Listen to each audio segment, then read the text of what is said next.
Hi, good morning, everyone, and thanks for joining in to today's session, which is going to be continuing our journey on the unit 5.19, which is leading practice in health and social care.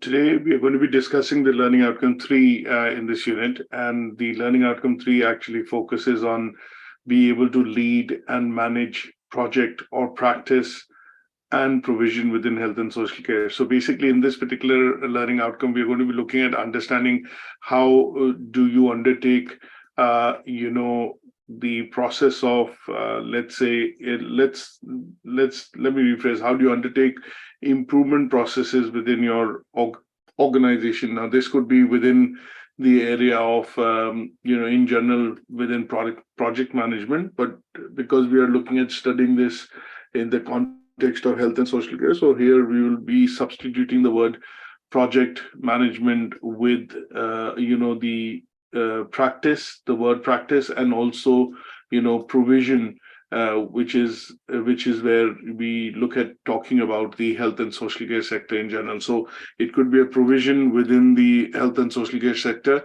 and this provision within the health and social care sector would mean, we are looking at primarily understanding if this is something that as a project you're carrying out within a care home, within a nursing home, within an old age home, within a nursery, or any sort of a setup, which is primarily going to be looking at offering health and social care services to the members of public.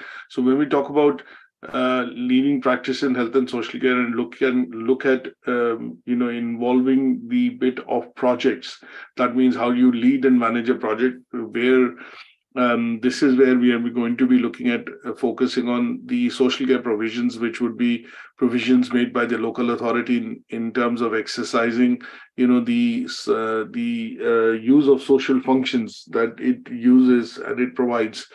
And this would include things which will be primarily related to domiciliary care, primary care, secondary care, and they could be delivered across from hospitals, A&E, community centers, pharmacies, and surgeries.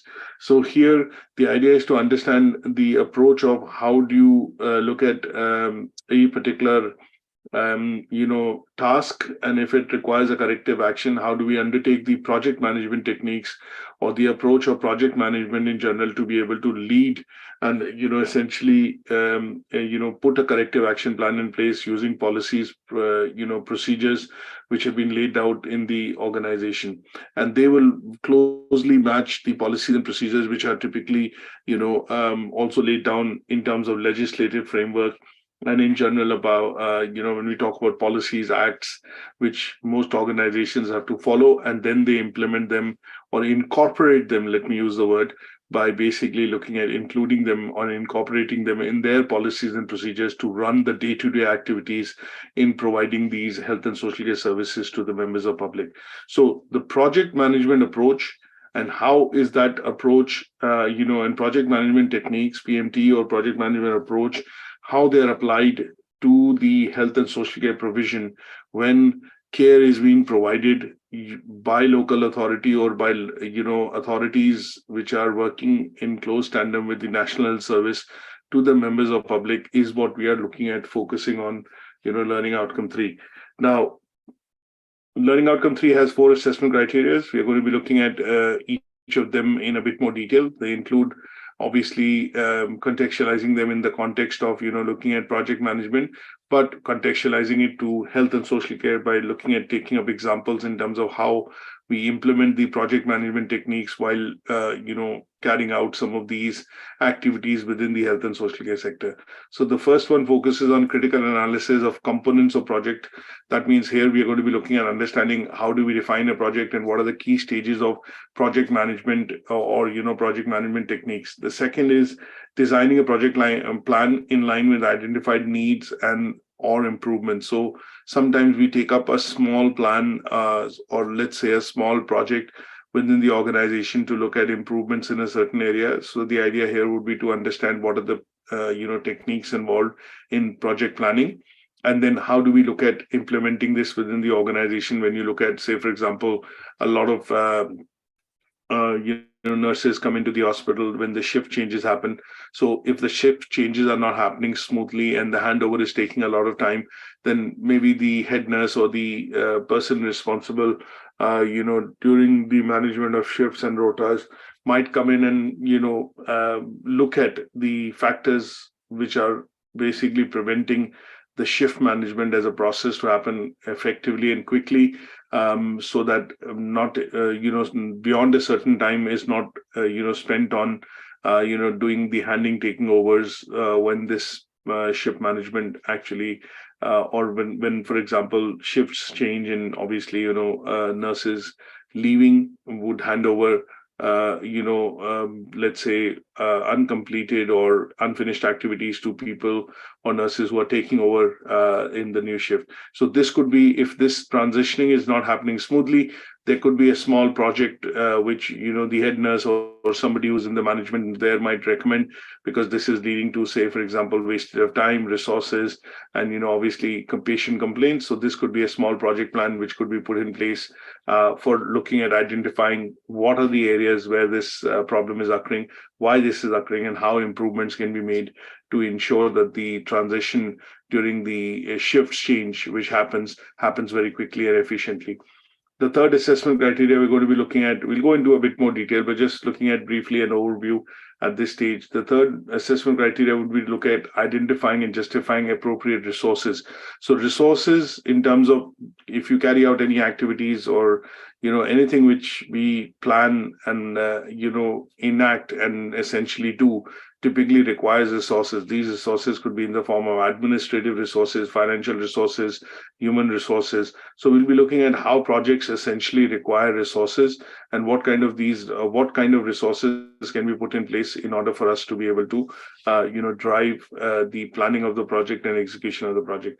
Last but not the least, if anything that we start, sometimes when we look at in life, when we start new things, when we start or take new initiatives, at some stage we try and bring them to a close. That means either you've achieved your goals or objectives, you've completed your aims, and then when you try and bring everything to a close, when you are coming to the final stages wherein you're more or less achieving the objectives which have been set, at those stages what we do is basically look at the process of M&E, or monitoring and evaluation. So the last assessment criteria is going to be looking at understanding what is monitoring and reviewing strategy, which how does the M&E process work, and what kind of strategies or techniques can we put in place to address any challenges which come up or any risks that we face which do not allow us to complete a project or do not allow us to complete a task. Now here the key differentiation that we have to do is that we are going to be differentiating by studying this particular learning outcome, and that differentiation is going to happen between the day-to-day activities that we carry out and the strategic activities that we carry out from a short-term in a short-term or a long-term perspective, which would lead to some sort of improvements in how we deliver services, or how we deliver services within health and social care sector. So there's a slight bit of differentiation that we will need to understand this from a strategic perspective of how projects are managed, because projects, when we look at small, tasks that we do on a day in, day out basis, they might not have immediate implications of financial resources or, productivity, but because they are within your own individual purview. But when we look at this from a team perspective and an organizational perspective, we'll be terming it and using the terminology as project management, or looking at the tools and techniques which allow us to make or bring across changes across the entire organization, and this would then be termed or closely related to what we call as project management, and that is the whole essence of studying the learning outcome 3 in the context of leading and managing projects or practice, and then and this is within the health and social care sector. Now, as always, we'll be looking at a few few more details, but we'll be looking at through the view of looking at understanding them in a bit more detail, and for which I have a PowerPoint presentation. Now, there's a fair bit of content in terms of terminology that we need to look at covering. So there are some key bits of terminology that will come across. And I hope if you haven't heard about these, then this will be a bit of a, let's say, learning process for you. And when we talk about project management in general, there are lots of terms which are used, and we will look at a few of these, like terms like Moscow. We look at Clear, we look at Gantt chart, we look at work-based structures. These are bits which are associated with project management and project management tools and techniques. So some of these we need to be aware of, and we'll discuss them in a bit more detail as we go along in our session. Now, before I start, let's look at some of the key terms that are going to be coming up again and again. And what we want to be able to do is relate these key terms to what we understand, to basically build a bit of an understanding before we go into the learning outcomes.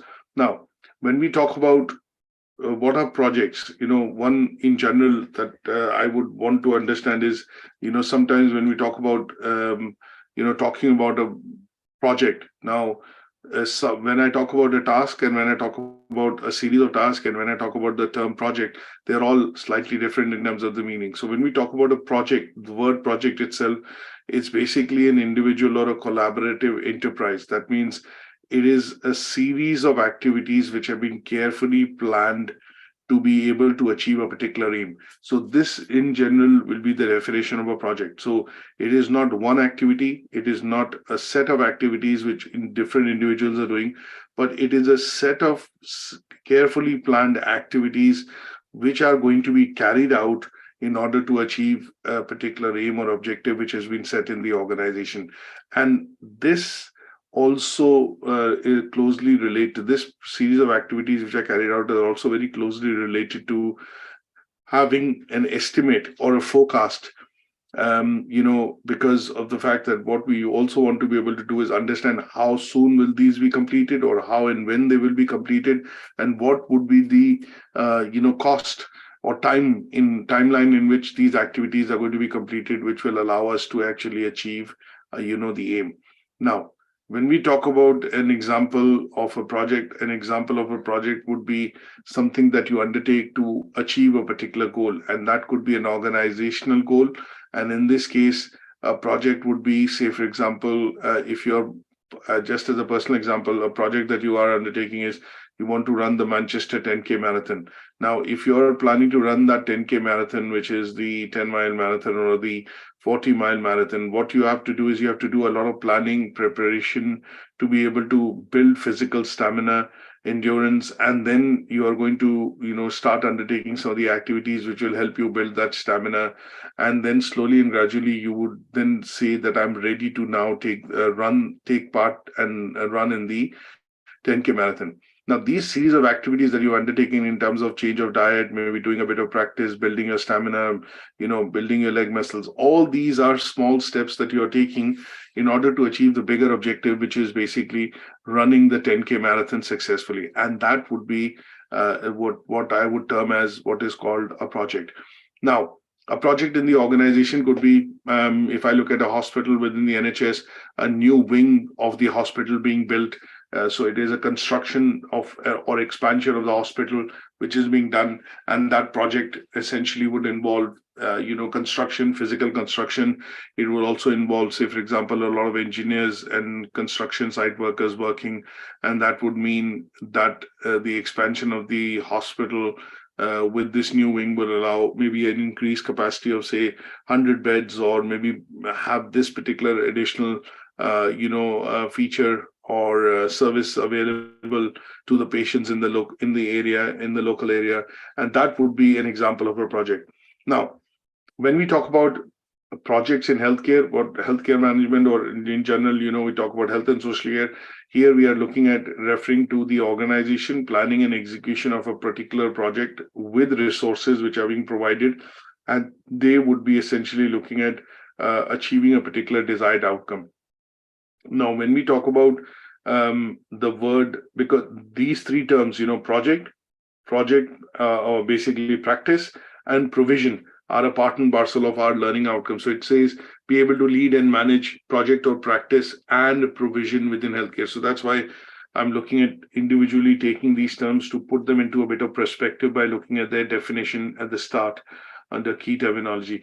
So when we talk about practice, what we mean with that is in health and social care, the treatment of any sort of illness or medical condition in hospitals, in health centers, in community centers, pharmacies, or associated organizations would generally be contributing towards health and social care practice. That means social care is being provided or care is being provided to people who are in need or who are, essentially requiring immediate attention. And this particular way of providing care to the individuals is generally going to be termed as practice. So what is the health and social care practice? It's the practice of providing treatment to patients who are ill, or treatment to patients or members of the public which have medical conditions which require immediate looking into.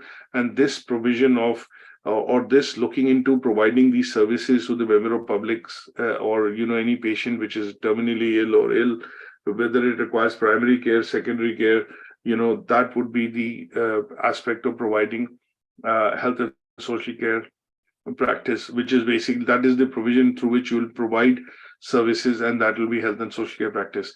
Now, sometimes when we talk about health and social care practice, what is it that we do in health and social care when we say we are practicing health and social care? It is the enacting out of policy and procedures which have been laid out. So when we provide services to members of public, patients who are ill, have medical conditions, when we use the policies and procedures which have been laid out, are basically making use of that practice. That means policies like safeguarding, protection, equal opportunities, data protection, looking at the 6 C's of person-centered approach, the care principles that we talk about, they are all basically being used at some stage and put into practice while we deliver these services to the members of public or people who are medically ill and require who are ill and obviously have medical conditions and require treatment. Now, one of the other things that we want to also look at briefly is, what do you mean by project? And as I mentioned earlier, the definition of the project tends to be it is a series of carefully planned activities which are undertaken with the central aim of achieving an objective which has been set down by the organization. So when we talk about project and project management, and according to Project Management Institute, if you look at another definition, they define the term project to as any temporary endeavor which is done with a definite beginning and an end. And it is, primarily done with the collaboration of a lot of people participating in it to be able to achieve that objective.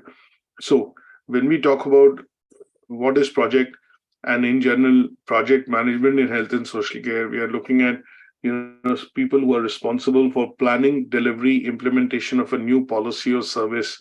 And this new policy or service has been assessed for looking at risks, and has been thoroughly planned in order to ensure that they will be looking at delivering the provisions of health and social care practice to people who need treatment, people who are ill, and people which basically have, say, medical conditions.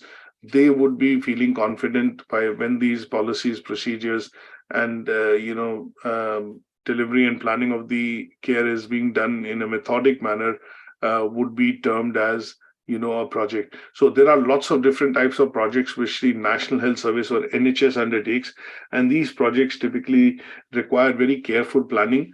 They require their planning is obviously closely integrated with implementation and delivery of the defined set of objectives, which are either coming in from a new policy, from a new legislation or an act.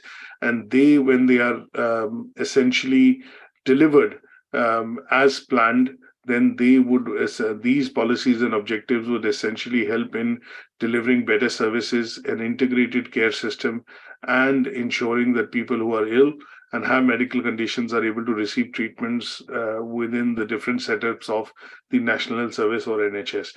And that would generally be constituting what is called a project. And a project would have a clear start and an end date. If you look at a hospital being, which I mentioned earlier, is being expanded or it's being built, it has a clear start and an end date. That means the construction will start probably, say, on 1st January. And, if I look at putting an end date, it will finish on the 30th of September. So it has a very clear start and an end date as far as the project is concerned. It is obviously looking at creating something new, because a new wing would allow maybe more beds in the hospital, or it would allow for treatments which possibly weren't there in that particular location or in that hospital.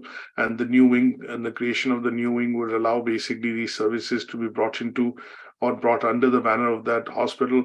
And that would mean that it starts a project would be initiated, which is starting something new.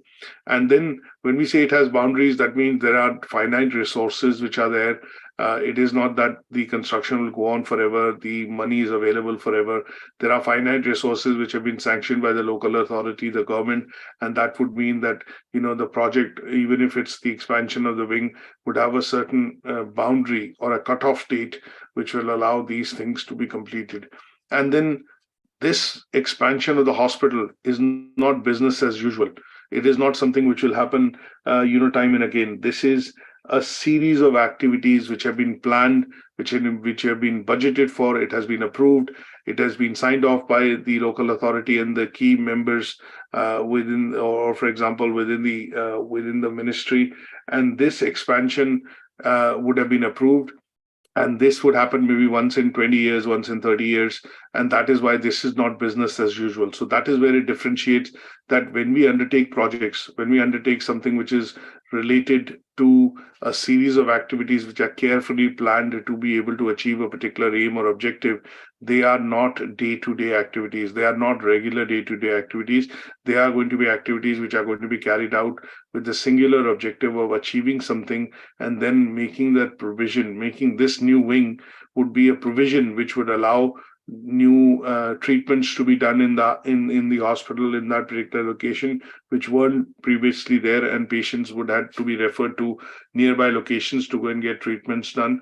And this would then be something which is not business as usual, but this is something extraordinary which has been done over a point in time. And that is why this will be referred to as what is called projects or practice, or as an approach which will be different from some of the things that we do on a day in, day out basis.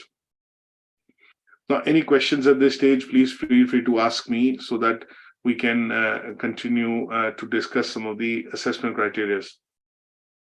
Now, when we talk about, in general, the first assessment criteria, it talks about critically analyze the component stages of the project. Now, generally, when we look at the aspect of project management, there are 5 clear stages which are identified when we undertake project management as an activity. Now, these 5 stages tend to include stages like initiation, planning, execution, monitoring and control, or monitoring and execution.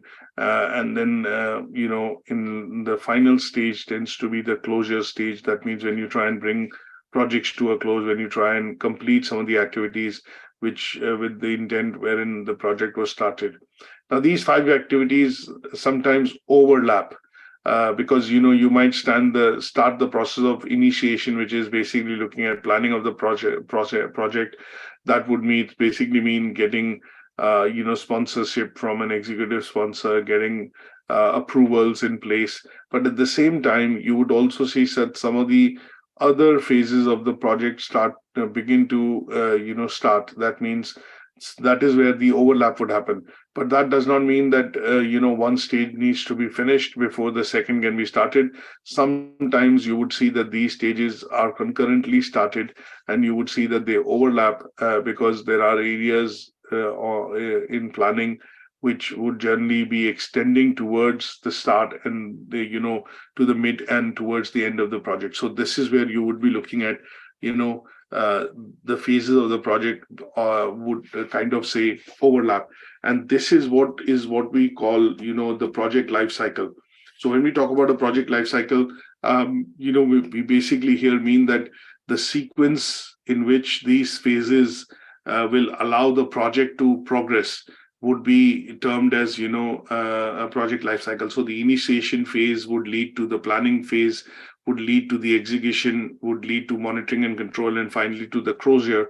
And these sequence in which these phases would allow the project to progress would be termed as what is called the project life cycle. And in some cases, when I talk about the project life cycle, essentially what we mean by that is that it basically defines how something will start, how something will, look at going to a closure phase, one step leading to the other, and then the other step leading to the next step. And this would then define what is called the project life cycle. So essentially, as some of these phases can overlap, and they can, when I say overlap, they can, they can start at the same time, and, let certain set of activities be put into place, which will start the, the basis of the project that we are looking at.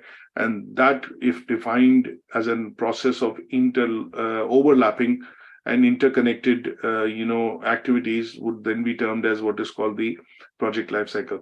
Now, this project, when we talk about the critical stages of project management, and we look at these 5 stages, which is initiation, planning, execution, monitoring, and control. What I've done is I've defined them in a bit more detail, using some of the slides.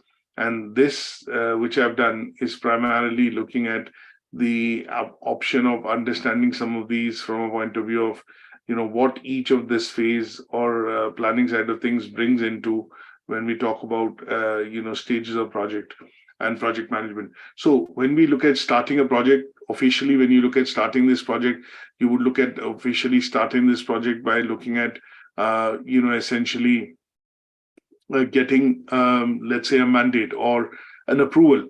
And this approval or authorization would allow, certain resources to be put in place. And in most cases, this would refer to the financial side of things that, before I've started the expansion of the hospital, the head of the hospital or, the head of that local NHS, reporting into the authority would essentially seek a sanction that, okay, this particular expansion of the hospital wing is going to cost this much. And this appropriation of budget would need to be done at the local authority and at the government end, from where the sources of this fund will come. And that it will mean that, you basically sought a mandate or an approval before even the project, is to begin. Now, when we look at also carrying out projects, sometimes you also look at building what is called a business case. Now, when we talk about building a business case, what we are looking at is you're looking at building or summarizing some of the, when we say a business case, what we are looking at is you're looking at basically coming up with the background or reasons why, this particular activity or this project needs to be undertaken. So a business case would capture the reasonings which are required for initiating a project or a task.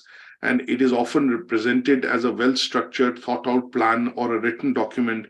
And this would then be, a matter of discussion with the relevant people and authorities at some stage. And they would then come back with some queries. Once these queries are further answered, they would then approve that particular project. This particular business case or a business plan is sometimes also referred to as what is called a feasibility study. So sometimes when you try and identify problems or areas of problems that we get to see, which basically, are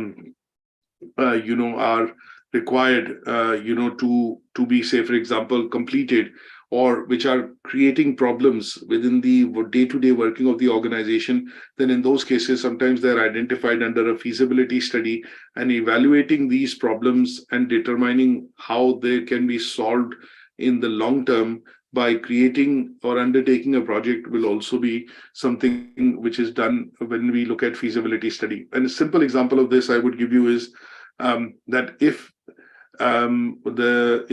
after a lot of research, it is found out that this particular traffic light or this particular area has a lot of traffic jams.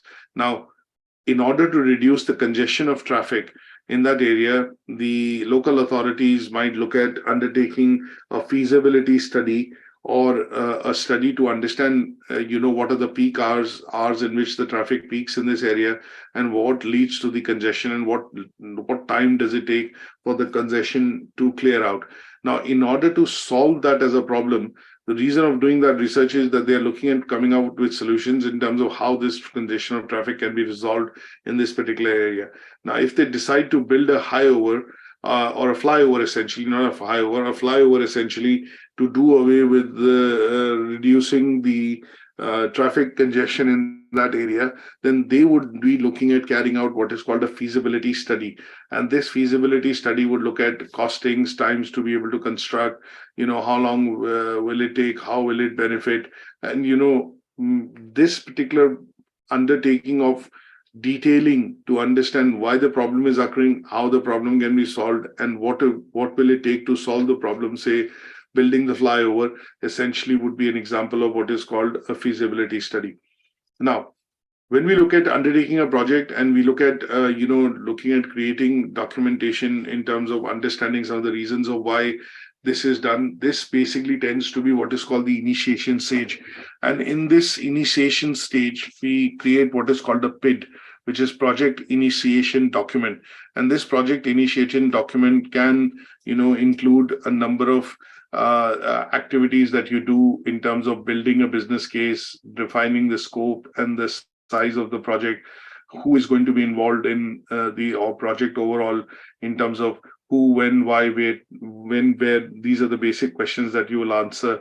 You'll be looking at what are the constraints in carrying out this project, what could be the risk associated, who are the stakeholders to which this information would need to go across, when they would be able to, using that information, they will be able to make the decisions. What could be the project controls that have to be put in place to determine that the project is going as planned. And last but not the least, what would be the stages at which this project would be closed or would be deemed to be closing, because the project is delivering on the objective of, say, for example, in this case that I mentioned, that construction of the flyover.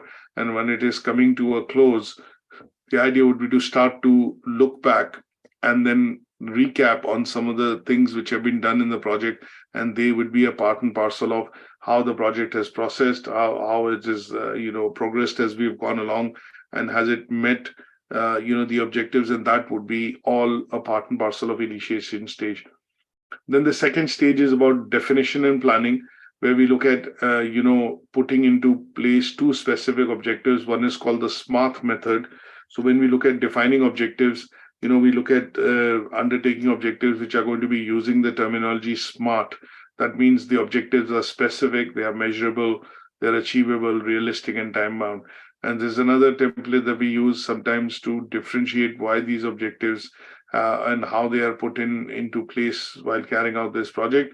We look at the CLEAR method approach, which basically is an acronym which stands for collaborative, limited, emotional, appreciable, and refinable, as an approach. So these could be two finite approaches that we look at in terms of detailing out when we talk about project objectives and how the project is going to be carried out. Now, we also take into account time, cost, and resources, and then also create what is in the project plan, also detail out what are called the roles and responsibilities of individuals which are going to be involved in delivering this project. And then you also put certain quality objectives, milestones, to say that these are the stages that we will need to pass. And if this part of the project gets completed, or this phase of the project gets completed, then the team has achieved this particular milestone, or these milestones are essentially signposts, or defined at regular intervals to obviously look at monitoring and evaluation of the project to see if they are going as planned. So some part of these stages that we look at in terms of the 5 stages, we have to understand them in a bit more detail. And these stages talk us through and help us through understanding how a project is essentially, started, who are the people who work within the project, how risk is mitigated, how resources are controlled, how finances are controlled, how approvals are taken, if there are time delays which are happening because of bad weather, for example, and excessive snow, rainfall disrupts the activities, then obviously all these are noted down and looked at for future usages that, okay, during, say, for example, if the construction of the flyover, just going back to the same example, is to be done, monsoon or rainy season is not the right time to be able to start that project because it rains quite a lot. That does not allow maybe construction activities to happen, in a way wherein it will lead to results. So in those cases, some of these things which are responsible, which are not within the control of the organization, but can affect the activities, would need to be looked into. And that is what is also designed and looked into in the project launch and implementation stage. So here, the idea is to try and look at, putting into action, taking steps to put into action, which will primarily be looking at, starting the project off and then implementing the planning which has been done, and the study which has been done, the feasibility study which has been carried out, and the detailing which has been done in that study is then put into practice within this particular phase. Then the next phase talks about monitoring and control. But at some stage, monitoring and control needs to be done because resources are always finite. So how much money is being spent? Is the money being spent on the project related to what has been budgeted for? Are we in budget, over budget, under budget, in terms of timelines for completion of certain activities? So, there's the project manager or somebody who's responsible for, overall control of the project looks at this particular phase very keenly. And, once the project starts, it is a process wherein that person or the executive sponsor who's responsible for initiating the project or approving the project is keenly involved in monitoring and evaluation of the activities which are being carried out to achieve that objective. And in this case, the idea is to look at the specific tasks which have been defined in the project planning stage or initiation stage to ensure that all these activities are being completed as which were discussed and documented, and they're leading to the end result in terms of essentially achieving the aims and objectives of the project. Now, towards the end, we look at obviously closing the project, and this closure of the project would involve lots of things, like sometimes we mention lessons have to be learned, things why factors would have to be analyzed to look at, okay, what are the key things which have happened in the project and they have gone as planned as per the initial feasibility study which was carried out. What are the things which have not gone as planned in the initial planning stages when they were documented? Have the contracts which have been given completed? Have the supply of materials been done? All the purchase orders have been closed.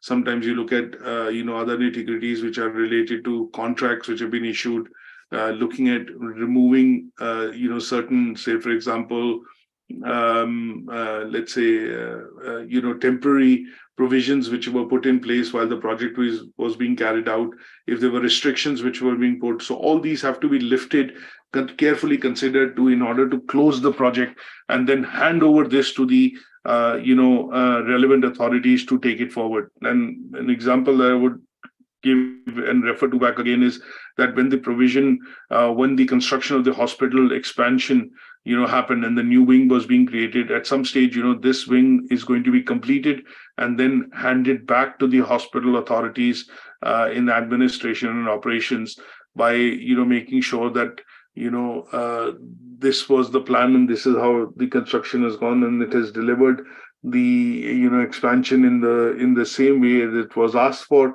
And at some stage quality checks would happen, different inspectors would get involved, and what you would essentially do is basically go back and revisit, like a postmortem that we do, and see if all the activities which were planned to be executed have been done in the same exact fashion, which has led to the the end result. And then the handover of this to the hospital authorities to say now it's over to you is basically going to be an example of the project closure stage.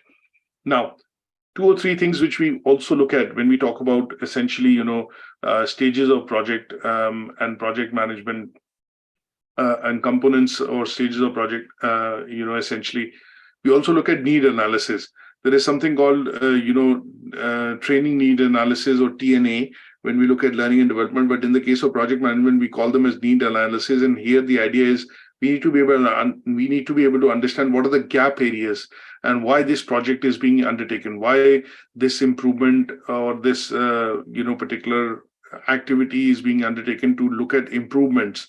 And these are done primarily to improve areas in terms of understanding where there are gaps within the organization, which is not helping in order to achieve the objective. So the idea where we look at identifying the gaps which are there, or in particular looking at various places where these say, for example, if you carry out an activity but it doesn't lead to a result, and there is some sort of a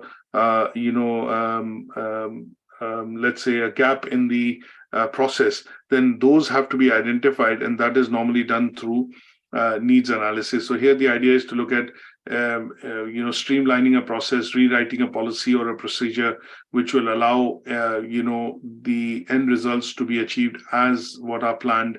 And that would be areas of improvement which have to be carried out, and they would essentially be all done through the process of what is called identification of need analysis. Now, one of the other things, then this is an example that I've given, what are the kind of questions you ask when you look at doing assessment of needs. And when you ask these questions, it'll help you identify gaps in the areas. Say, for example, when we have patients coming into the surgery, one of the key things which was noted and a lot of complaints coming across was that patient said that whatever order in which you come into the surgery, people were randomly given, let's say, or patients or people were randomly seen by the GP or the nurses. Now, in order to improve this and work on this particular complaint, the surgery decides to install what is called a monitoring system. So when you walk into the surgery, you check in, and that basically says, okay, you've checked in so much time, and you are then put into a queue to be seen by the doctor or the nurse or the GP in this case. And that allows this particular efficient management of the queues coming up in the surgery, which is looking at people coming in, taking appointments, and then being looked at by the GP or the nurse. And then, this led to the reduction in the number of complaints which were coming forth, to the reception of the administration department. Now, the idea of putting this attendance system in place, or clocking in of attendance when you walk into the surgery, was basically a need assessment or needs analysis. And this needs assessment, which was done primarily, was done on the basis of increasing number of complaints being received, that I don't get seen, somebody else comes in later than me, gets seen first, then and I've been waiting for half an hour. So doing away with this particular complaints procedure and helping to solve this as a problem is done when you try and identify what is called needs assessment within a particular area or within a particular department. Now, what we also need to understand is when we look at critical or component stages of project, we also need to understand risk factors. Now, one of the key important things when we look at measurements of risks, we need to look at what is called risk assessment. Now, there are things that will go as planned. There are things which will not go as planned. And when we look at dwelling into these details, we need to then identify and look at mitigating, this process through what is called risk assessment. And risk assessment or management tends to have 5 steps in it. So it looks at identification of risks. It looks at analyzing those risks. It looks at how they can be neutralized by taking action. In some cases, risks are only monitored because they can be deflected or they can be, ignored. And in some cases, these risks have to be controlled by taking additional or putting in additional steps or procedures in place. And that would involve that would be looking at the idea of what is called, or the concept of what is called risk management. Now, when we talk about risk management, there are lots of factors which come into play. It is important within health and social care in general, in any case, because care providers need to carry out these risk assessments to ensure that the care is being provided as per the policies and processes which are defined. And this care which is being provided is leading to the patient recovering from his ill health or ill medical conditions. And that is why this risk assessment is done time and again in the organizations. And this tends to be rather, maybe a audit process in some cases. And in when we look at, compliances, when we look at acts and legislations and their compliances within large setups, you would generally see that risk assessment as a process is undertaken yearly or annually, and this is to ensure that there are no risks which are posed to patients, in particular when they are receiving care within a particular setup. So I hope this is clear. Any questions on this so far? Rose, any questions at your end? Under the risk assessment, I'm not clear with the risk assessment, how to analyze it, because sometimes, So risk assessment is a process that you undertake when you are looking at analyzing and breaking down the problem into various parts. So this tends to be, done primarily in order to potentially understand what are the areas which are causing the, say, for example, a particular policy that you're implementing, which is not going as planned. So here, for example, risk assessment in the organization is carried out in the case of, say, looking at health and safety. So every organization does, or undertake activities to carry out, audit for health and safety, policy. A simple example in this case is in the organization or in a place where you work, you have fire alarms, you have smoke detectors and other things installed. Now, these installation of these, fire alarms and smoke detectors are done in certain locations, and they need to be able to act as, let's say, triggers to alert people working within the building or within the workplace to say if there is a fire which happens, then people should be able to get, they should be alerted by these installation of these fire alarms and smoke detectors.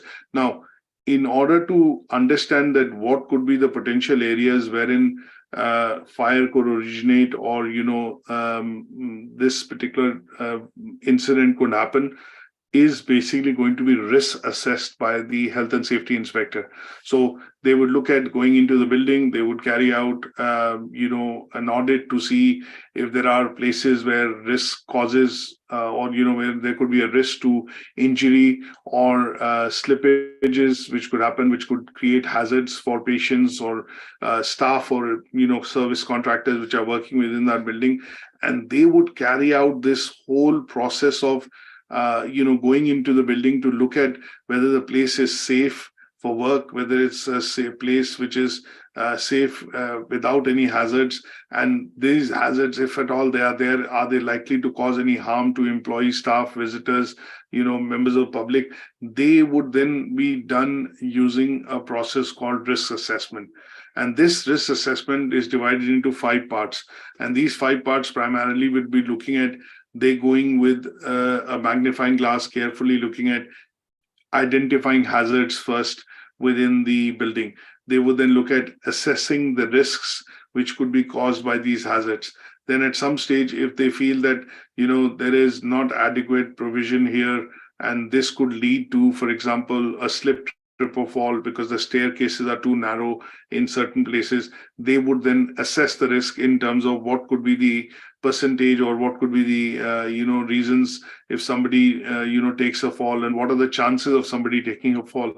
Now, if they understand that yes, the staircase is too narrow and it is going to lead to problems, then they will basically look at controlling this. They will recommend, for example, certain actions to be taken by the authorities to look at maybe widening the step, or taking measures to ensure that maybe a lift is also installed for patients who are having a disability or have access to wheelchair. And that would be looking at controlling the risks where these problems could occur. And at some stage, when this particular thing is discovered, they will also look at recording their findings to say this was an audit carried out on such and such date, and this is the findings of that audit. These were the recommendations which were made. And then in order to look at these recommendations, the recommendation would help us control some of the risk or the hazards which have originated because of that narrow installation of the staircase. And if they are put into place in terms of the recommendations, then this would avert, the problems being faced, and that would allow the whole process to understand what is called basically the audit to be carried out, which is risk assessment. And this would then allow, the authorities maybe to put relevant, signposting in place to say, okay, this staircase is not suitable for elderly or with patients with wheelchair access and things, please take the lift. And that process, which is done in order to understand what could be the problem areas, or what could be the areas which these things would cause as a problem, and identifying those problems and then making recommendations to solve those problems by putting, say, some 1, 2, 3, 4 steps in place, would be the process, which is what would be called as what is called risk assessment. Is that okay? Yes, sir. Okay, so good. So there could be various examples. For example, if you are going into as a nurse and you're assisting and there's a surgery which is going to happen, now there are some risk assessment factors. You will discuss the process of the surgery and the complications in the surgery, the outcome of the surgery, and they will be explained in a consultation to the patient even before the surgery happens or the procedure happens. And then when it is happening, there are risk assessment, which is going to be done by the consultant, by the doctors, to say, because the person is diabetic or has underlying medical conditions, these are the risks which this procedure could, afford. And in order to do away with those risks, which could be life-threatening, they would undertake this process of understanding what could be the outcomes and, what could be the various things that they would need to provision for. Maybe, say, for example, it could lead to, this surgery could lead to a blood loss, and that would mean additional blood would need to be provisioned. So these are things which they will incorporate even before the surgery starts. Look at, certain medication which the patient would be put into before the procedure starts, maybe 3 weeks, 6 weeks before that. And they would all be trying to look at ensuring that there's a successful outcome of the surgery. And this process that is undertaken to ensure that the risks are minimized, they are identified, they are mitigated, they are minimized, or they are controlled, would be the process of what is called risk assessment. Now, let's look at the second assessment criteria, which talks about, designing a project. Now, when you start a project, there is a certain methodology that we follow or a process that we follow to start it.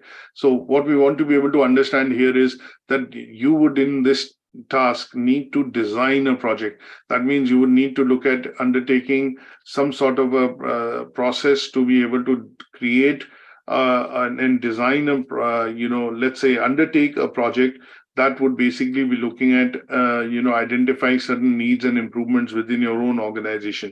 Now, when you look at designing a project, you go through certain defined steps or phases in terms of how that is put together.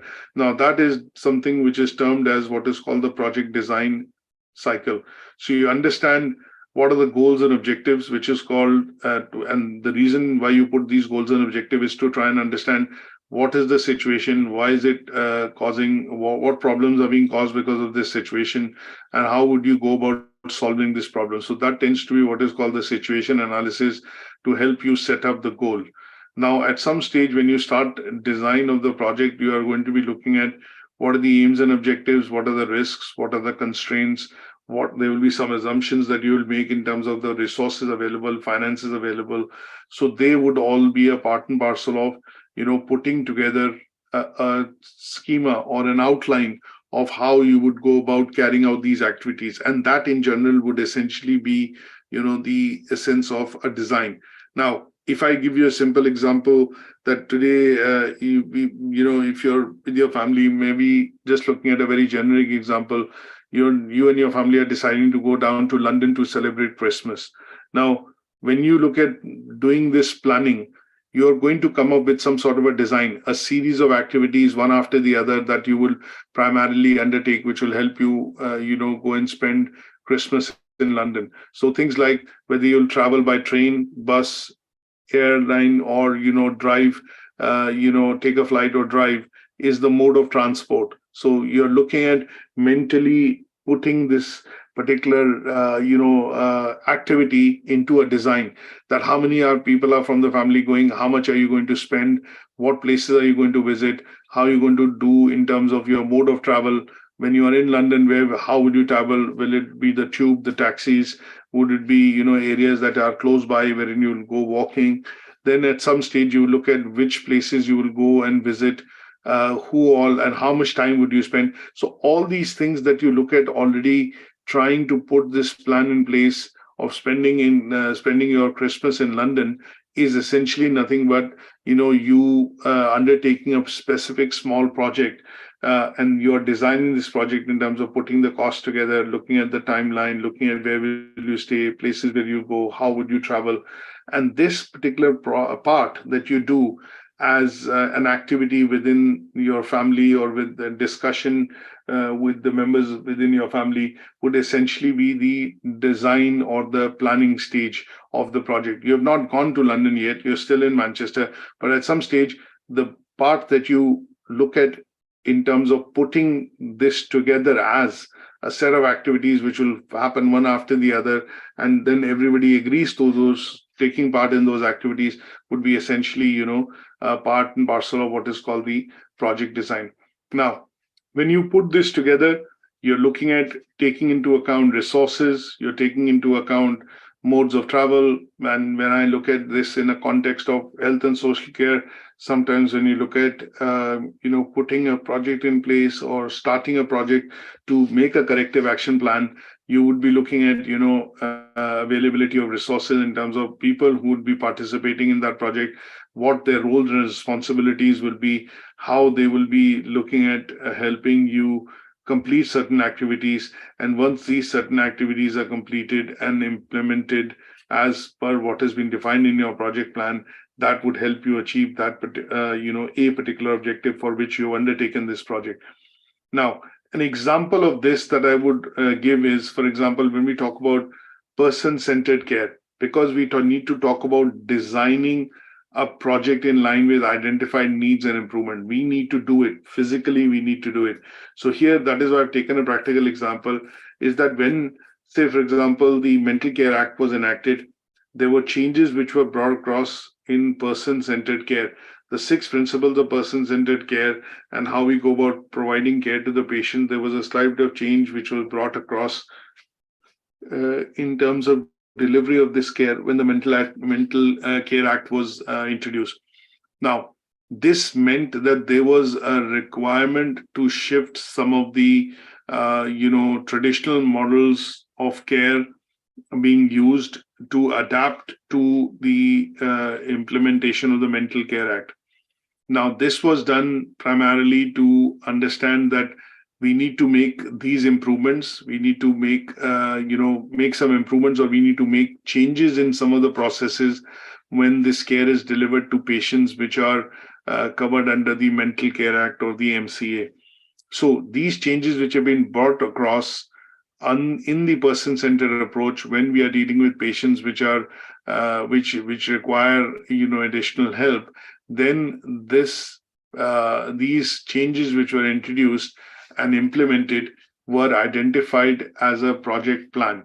And because these changes have far-reaching consequences, and these are things which cannot happen overnight, they require a bit of time for implementation, because they will need to be implemented in every surgery, every hospital, every community healthcare center, pharmacy, A&E, or any department which is involved in delivering care to the patients.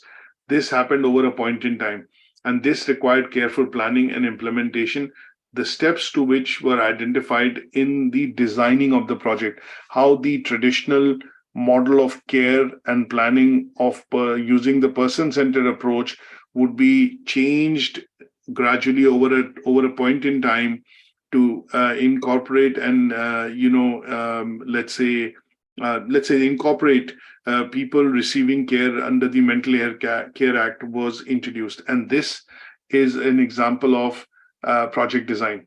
So when you look at in your own organizations, things which are changed over a point in time, say, for example, a revision in policy comes in, because there have been an amendment in the particular act from the government. So that legislation then allows for a change to be brought across. And when that change is brought across, the organization would need to shift or make changes to its policy, which basically helps implement that legislation within the organization.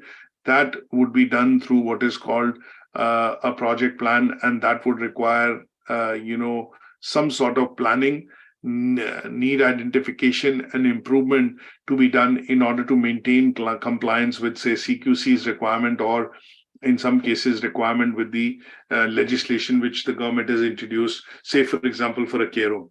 And this is what would be covered under what is called designing a project plan in line with the identified needs which are required to make improvements in a certain or in a particular process.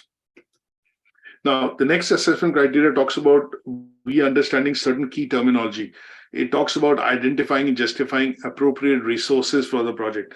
Now, when we talk about resource, in general, when you look at the meaning of the resource, word resource, what we basically mean by that is you're looking at stocks, you're looking at inventory, you're looking at, materials, you're looking at resource, could be human resource, so looking at staff, employees, contractors within the National Health Service. It could be anything which is primarily within the organization's purview, but it is required to be able to carry out a particular strategy, or it is a resource which could be a financial resource, administrative resource, infrastructural resource, it could be money, it could be human resource. And these are bits which are required to put a plan in place, put a project plan in place, or execute that project essentially for the organization. Now, when we look at resources and identification of resources and how these are put into place to be able to carry out these plans, we need to understand certain key terminologies. One of them is called Moscow. So Moscow is basically a term, which is primarily used when we, undertake the project to implement it or start designing a project using project methodology. We use this term Moscow. Now, there are bits and pieces in project that you must have. Now, if you don't have finances, if you don't have manpower in order to, carry out a particular task, then obviously the project itself would not start. It will be a non-starter. So MO stands for must have, that things that you cannot do without when you start a project. S should be should have. That means things which are considered important, but they are not vital. So, for example, in certain projects that you start, there are going to be requirements of, say, for example, volunteers. Now, if you don't get, you might need volunteers, a few volunteers, but if you don't get, say, for example, 1,000 volunteers, then it won't matter that much, because if the minimum requirement is, say, 200 volunteers, and you are able to get, about 1,000 people signing in to volunteer to help, that would be a should have kind of thing. So that would not mean that the project itself would not start or not work, because it is should have. CO stands for could have. That means if I could get more volunteers, my research could be more comprehensive. My research report and findings of the research could be more detailed, and this could be could have, which is good to have essentially. And W stands for won't have. That means they have little to no value. Now, if you required maybe 1,000 volunteers to conduct, and then look at conducting the research, and then basically looking at commercializing the vaccine. For example, if the COVID vaccine was required, when the work was being, research was being carried out, there were a lot of testing phases through which this vaccine went through. The final stage of the testing of vaccination, I think, happened with about 30,000 volunteers. Now, if I had 60,000 volunteers, would that have made a difference? Probably not. So in this case, we would say W, because a minimum number was identified with a combination of people coming from different cultures, different backgrounds, different places, in order to ensure that they have an adequate sample to be able to carry out these testing, and that testing would have then allowed the vaccination formula to be finally approved by the FDA in the US or the MHRA in the UK. And having more than a certain amount would not have made the difference to the approval of that process for COVID-19 vaccine. So here, sometimes when you look at projects and when you start projects, what you do is you use this technique of Moscow, which is used for prioritization. And this consist of 4 stages, which is must have, should have, could have, and won't have. And they would generally be useful sometimes for project managers or people who are in managerial positions when they need to discuss and decide on priorities. They use this technique to be able to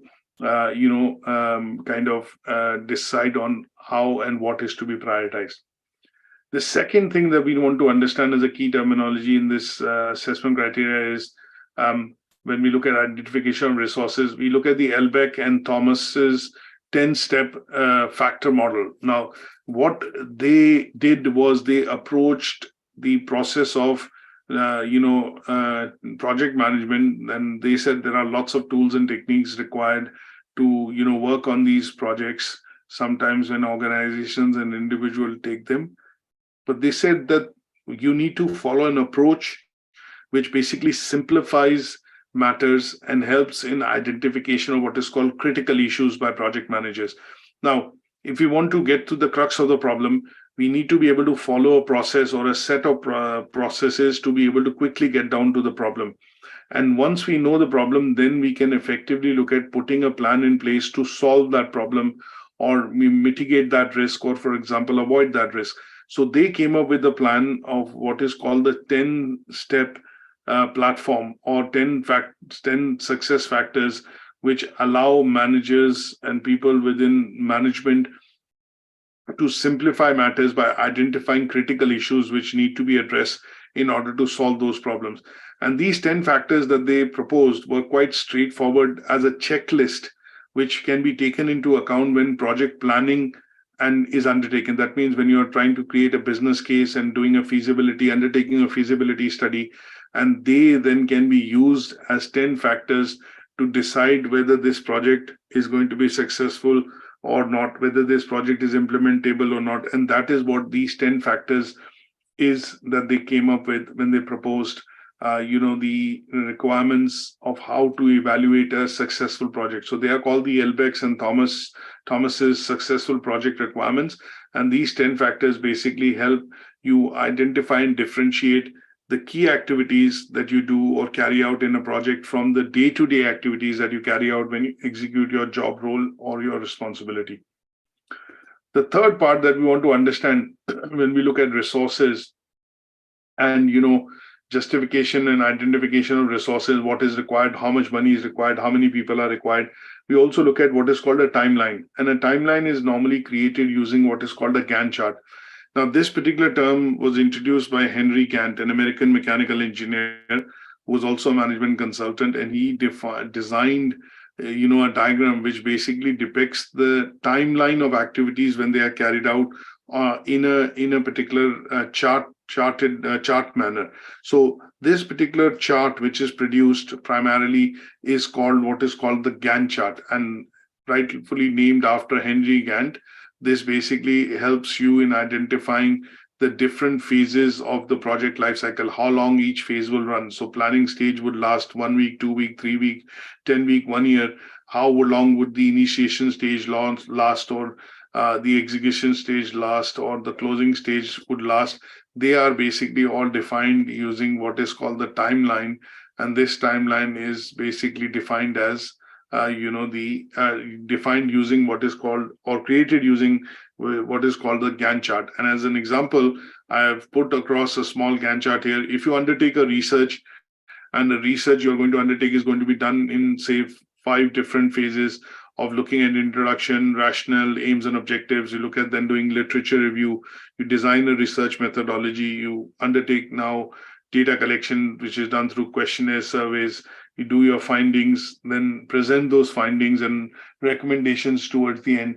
Now, how long will each activity run, and will they overlap? And this is, if I have to draw this up into a timeline, this can be done using what is called the Gantt chart. And this is like a bar chart, which is designed on X and Y axis, but takes into account and puts time in context to how long will each activity will be run within the project. And this is used for identification of timeline within a project which will carry out a set of activities. Now, the last assessment criteria that we look at is what is the process of monitoring and evaluating, and why is it important when you undertake projects? Now, when we look at monitoring and evaluation is primarily done for the purposes of gathering, information and conducting assessment to see if this progress, if the process which has been undertaken is making the defined progress as required as per the business plan or the feasibility study. So here, whether the activities being undertaken are meeting the aims and objectives which were decided at the time when the project was being started. And this requires, essentially, let's put it this way. When I say this, I mean monitoring and evaluation as an activity is also carried out to track progress of the project. That means, are we on course? Are we taking more time than expected? Are we able to run through some of the activities in a lesser amount of time, which will help us save a bit more cost and resources? But essentially looking at how the project is being run, and as a tracking tool, monitoring and evaluation or review is generally done to ensure that things are going as planned. There are no surprises, and if there are things which are not going as planned, then if there are actions to be taken on time, decisions to be made before that activity concludes, are taken using this process of monitoring and evaluation. Now, in general, if I have to talk about monitoring and evaluation, you should also just keep in mind that this is a process which is used by the management to make decisions. So if they evaluate a process, if they evaluate a particular activity, then the idea would be, if they want to shut it down, they want to elongate it, they want to put more resources in it, they are going to, when I say the management is going to use this as an activity, monitoring and evaluation as an activity, as an exercise to base their decisions on. So it is a decision, it could be treated as a decision tool which allows management at the top, or people involved at the top, as a project manager, as somebody who's overall responsible for carrying this out, to use this as a process to do a review and to see if things are being planned and done and delivered in the same way. Now, there can be lots of objectives of monitoring and evaluation. So monitoring and evaluation, one of the objectives is it provides managers and stakeholders key information or regular key information on what is happening within the project. So there are people responsible within the project to create reports, summary reports, management reports, and these reports apprise the management and key stakeholders of how the project is running, how the project is going. Is it on budget? Is it under budget? Is it on time? Is it under time? Those kind of things are typically, gathered and provided through the process of monitoring and evaluation. Now, this also keeps you in track of how to look at which area, which department is lagging behind or is doing well, and how their best practices in a particular department can be used to implement in other areas, which would help in speeding up some of the activities being done to carry out a project. Now, monitoring and evaluation also helps uncover any problems or issue areas. If things are not going as planned, if you do a review, you would be able to find out whether this has gone, whether this activity has gone as planned. And if it's not gone as planned, then it is, given up or, come up with problems. And how would you go about solving these problems would also be looking at the process of monitoring and evaluation. Now, when we talk about monitoring and evaluation in the context of, health and social care, that is what we want to understand in important. Now, they are carried out for 4 key reasons. Now, this could be, the first reason is for accountability. That means if public funds and money is being spent to carry out any such activity which is going to hopefully lead to improvement in the delivery of services, whether it's services to people who are ill or have underlying medical conditions or long-term medical conditions, the idea is that the use of public funds need to be done in a way which is meaningful and does not or removes wastage. So in this case, one of the key processes or key reasons of carrying out monitoring and evaluation is to hold persons accountable who are responsible for putting this money into use. So when we look at accountability, that becomes one of the key reasons for the process of accounting, for the process of monitoring and evaluating. The second is monitoring and evaluation is also, or evaluation is also done to look at operational management to ensure that there is adequate amount of information, resources, funds, everything being provided, physical resources being provided to carry out that project effectively, and at the end, achieve the results which are required, to be achieved. And that was the whole reason why this process or project was put into place. The third reason is for strategic management. It provisions for information or for activities to be changed, amended, or aligned with the changing objectives of the organization. Now, imagine if you're carrying out a project like an improvement project, which is happening in the National Health Service, and this improvement project will happen over a period of 5 years' time. Now, if there are things which need to be changed over a point in time because it involves money, resources, human resources, physical infrastructure, lots of things, then if it is not getting a desired result, this process of monitoring and evaluation will allow for what is called strategic management. That means at any given stage, the NHS top management can decide to change slightly the aims and objectives or tweak the aims and objectives, essentially based on the information they are getting in order to achieve those desired results. And then last but not the least, for capacity building. That means over a point in time, if the project expands and it has less resources or more resources required, both financially, human resources, other bits which are required like physical resources, because say, for example, things have moved, the goal post has moved, then in those cases, it helps to look at building capacity. And that is also one of the reasons why, monitoring and evaluation is done. Example, when the population census happens, the government thinks the population is 62 million, but the census, which happens every 10 years, predicts, and comes up with the calculation that the population has gone up to 67 million. So in order to cope with and provide these services, the national health services to each and every member of the, public, the government will need to make provision to increase the facilities that it provides through some of the existing, facilities like the National Health Service. And in some cases, they will need to look at sanctioning construction or building up of new services in order to deal with, the increase in population. So here, it could be used as a process to look at capacity building. And those are the main reasons that I would suggest that, monitoring and evaluation is predominantly done within the provision for, when you carry out projects or when you carry out actions, especially related to, health and social care practice. Now, this brings us to the end of today's discussion in terms of, the Learning Outcome 3. There is some additional reading which I would recommend, and it is going to be a handout, like a case study. And I will show this to you briefly, which I feel that you should look at reading primarily, because this will help you understand, some of the assessment criteria that we've covered today. And it will be helpful to build that understanding using a case study, especially for the learning outcome 3.3, where it talks about identify and justify appropriate resources for a project. Now, as you can see on the screen, this particular website, which is best practices in workforce planning, because it talks about resources, including HR and competencies.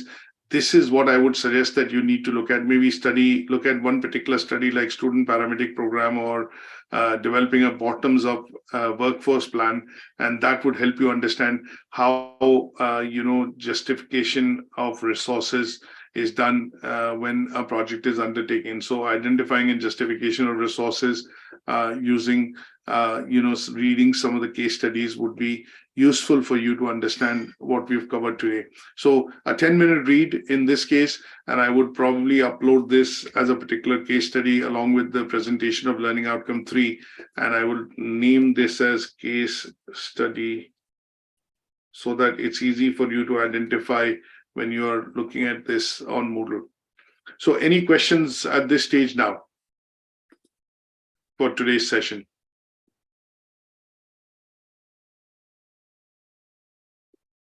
Okay, if there are no more questions, that's fine.